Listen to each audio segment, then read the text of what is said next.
dans cette séquence, on aimerait interpréter la deuxième situation ici et voir ce que représente cet élément qui est en gris.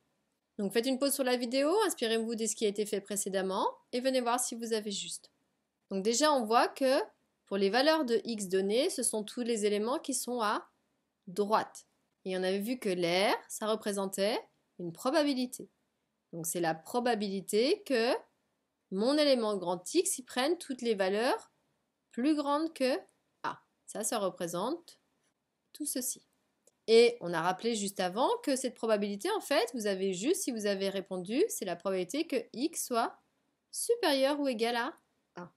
Ça marche aussi puisque la probabilité en un élément, elle est nulle vu que ce sont des variables continues.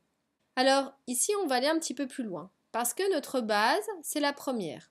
Comment va-t-on déduire cette deuxième probabilité de la première? On avait vu dans les séquences précédentes que l'air total, puisque c'est une densité de probabilité, elle valait 1. Et on s'aperçoit que si l'air total, elle vaut 1, et qu'on aimerait l'air en vert, eh bien je peux utiliser ma base, qui sont les éléments ici qui sont plus petits. C'est-à-dire qu'elle, elle va se déduire en faisant 1 moins la probabilité que x y soit inférieur à petit a. C'est-à-dire que si j'enlève les éléments qui sont à gauche, j'ai bien les éléments qui sont à droite. Donc ça va être une première formule qui va être importante de savoir exploiter, puisqu'en fait, notre base à nous, ça va toujours être des probabilités de ce type-là.